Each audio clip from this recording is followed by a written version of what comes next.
कृष्ण वंदे जगत गुरुम। छठवें अध्याय का 43वां और 44वां श्लोक। छठवें अध्याय का 43वां श्लोक। तत्र तं बुद्धिसंयोगं लभते पौर्वदेहिकम् यत्ते च ततो भूयः संसिद्धौ कुरुनंदन। ऊपर कहे गए श्लोकों का अर्थ है, हे कुरुनंदन, वहां पर उसको पूर्वजन्मकृत साधन संपत्ति अनायास ही प्राप्त हो जाती है। फिर उससे वह साधन की सिद्धि के विषय में पुनः विशेषता से यत्न करता है। तत्र तं बुद्धिसंयोगं लभते पौर्वदेहिकम का अर्थ है, तत्वज्ञ जीवन मुक्त महापुरुषों के कुल में जन्म होने के बाद उस वैराग्यवान साधक की क्या दशा होती है। इस बात को बताने के लिए यहाँ तत्र पद आया है। पौर्वदेहिकम तथा बुद्धि संयोगम पदों का तात्पर्य है कि संसार से विरक्त उस साधक को स्वर्ग आदि लोकों में नहीं जाना पड़ता, उसका तो सीधे योगियों के कुल में जन्म होता है। वहां उसको अनायास ही पूर्वजन्म की साधन सामग्री मिल जाती है। जैसे किसी को रास्ते पर चलते चलते नींद आने लगी और वह वहीं किनारे पर सो गया। अब जब वह सोकर उठेगा तो उतना रास्ता उसका तय किया हुआ ही रहेगा, अथवा किसी ने व्याकरण का प्रकरण पढ़ा और बीच में कई वर्ष पढ़ना छूट गया। जब वह फिर से पढ़ने लगता है तो उसका पहले पढ़ा हुआ प्रकरण बहुत जल्दी तैयार हो जाता है, याद हो जाता है। ऐसे ही पूर्वजन्म में उसका जितना साधन हो चुका है, जितने अच्छे संस्कार पड़ चुके हैं, वे सभी इस जन्म में प्राप्त हो जाते हैं, जागृत हो जाते हैं। यत्ते च ततो भूयः संसिद्धौ का अर्थ है, एक तो वहां उसको पूर्वजन्मकृत बुद्धि संयोग मिल जाता है और वहां का संग अच्छा होने से साधन की अच्छी बातें मिल जाती हैं, साधन की युक्तियां मिल जाती हैं। ज्यों ज्यों नई युक्तियां मिलती हैं त्यों त्यों उसका साधन में उत्साह बढ़ता है। इस तरह वह सिद्धि के लिए विशेष तत्परता से यत्न करता है। अगर इस प्रकरण का अर्थ ऐसा लिया जाए कि ये दोनों ही प्रकार के योगभ्रष्ट पहले स्वर्गादि लोकों में जाते हैं, उनमें से जिसमें भोगों की वासना रही है वह तो शुद्ध श्रीमानों के घर में जन्म लेता है, और जिसमें भोगों की वासना नहीं है वह योगियों के कुल में जन्म लेता है, तो प्रकरण के पदों पर विचार करने से यह बात ठीक नहीं बैठती।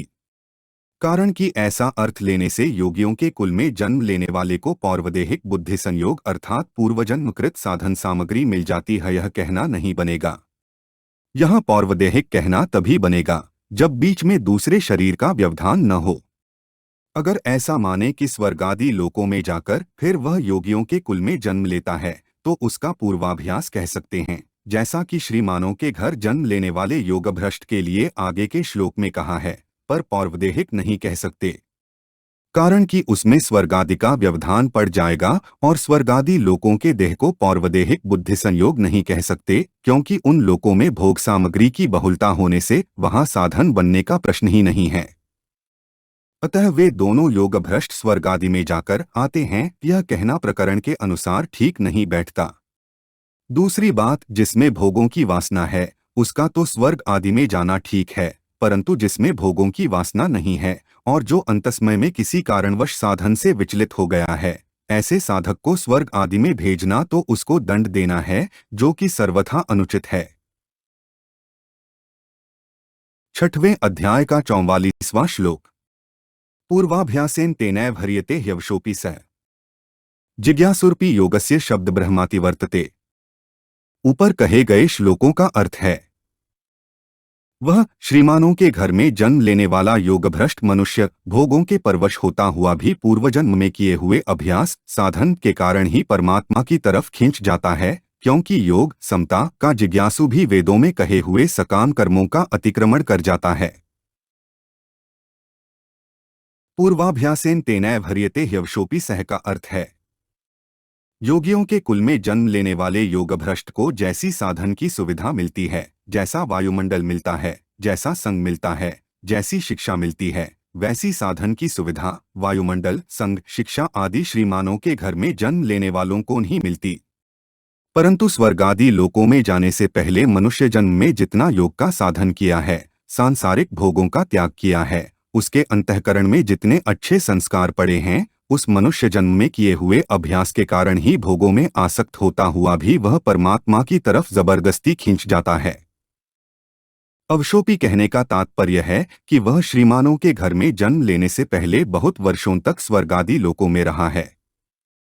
वहां उसके लिए भोगों की बहुलता रही है और यहाँ साधारण घरों की अपेक्षा श्रीमानों के घर में भी भोगों की बहुलता है। उसके मन में जो भोगों की आसक्ति है वह भी अभी सर्वथा मिटी नहीं है, इसलिए वह भोगों के परवश हो जाता है। परवश होने पर भी अर्थात इंद्रिया, मन आदि का भोगों की तरफ आकर्षण होते रहने पर भी पूर्वक अभ्यास आदि के कारण वह जबरदस्ती परमात्मा की तरफ खींच जाता है। कारण यह है कि भोगवासना कितनी ही प्रबल क्यों न हो, पर वह है असत ही। उसका जीव के सत्स्वरूप के साथ कोई संबंध ही नहीं है। जितना ध्यान योग आदि साधन किया है, साधन के जितने संस्कार हैं वे कितने ही साधारण क्यों न हो, पर वे हैं सत ही। वे सभी जीव के सत्स्वरूप के अनुकूल हैं। इसलिए वे संस्कार भोगों के परवश हुए योगभ्रष्ट को भीतर से खींचकर परमात्मा की तरफ लगा ही देते हैं। जिज्ञासुरपि योगस्य शब्द ब्रह्मातिवर्तते का अर्थ है। इस प्रकरण में अर्जुन का प्रश्न था कि साधन में लगा हुआ शिथिल प्रयत्न वाला साधक अंतस्मय में योग से विचलित हो जाता है तो वह योग की संसिद्धि को प्राप्त न होकर किस गति को जाता है, अर्थात उसका कहीं पतन तो नहीं हो जाता। इसके उत्तर में भगवान ने इस लोक में और परलोक में योगभ्रष्ट का पतन न होने की बात इस श्लोक के पूर्वार्ध तक कही। अब इस श्लोक के उत्तरार्ध में योग में लगे हुए योगी की वास्तविक महिमा कहने के लिए योग के जिज्ञासु की महिमा कहते हैं। जब योग का जिज्ञासु भी वेदों में कहे हुए सकाम कर्म और उनके फलों का अतिक्रमण कर जाता है, अर्थात उनसे ऊपर उठ जाता है, फिर योगभ्रष्ट के लिए तो कहना ही क्या है, अर्थात उसके पतन की कोई शंका ही नहीं है। वह योग में प्रवृत्त हो चुका है, अतः उसका तो अवश्य उद्धार होगा ही। यहाँ जिज्ञासुरपि योगस्य पदों का अर्थ होता है कि जो अभी योगभ्रष्ट भी नहीं हुआ है और योग में प्रवृत्त भी नहीं हुआ है, परंतु जो योग समता को महत्व देता है और उसको प्राप्त करना चाहता है, ऐसा योग का जिज्ञासु भी शब्द ब्रह्म का अर्थात वेदों के सकाम कर्म के भाग का अतिक्रमण कर जाता है।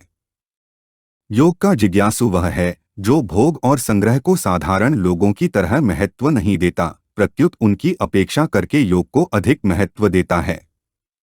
उसकी भोग और संग्रह की रुचि मिटी नहीं है, पर सिद्धांत से योग को ही महत्व देता है। इसलिए वह योगारूढ़ तो नहीं हुआ है, पर योग का जिज्ञासु है, योग को प्राप्त करना चाहता है। हमारे चैनल को सब्सक्राइब करें। अगर यह वीडियो आपको अच्छी लगी तो वीडियो को लाइक करें, वीडियो को अपने दोस्तों के साथ शेयर करें, अपने सुझाव हमें कमेंट करके बताएं। जय श्री कृष्णा।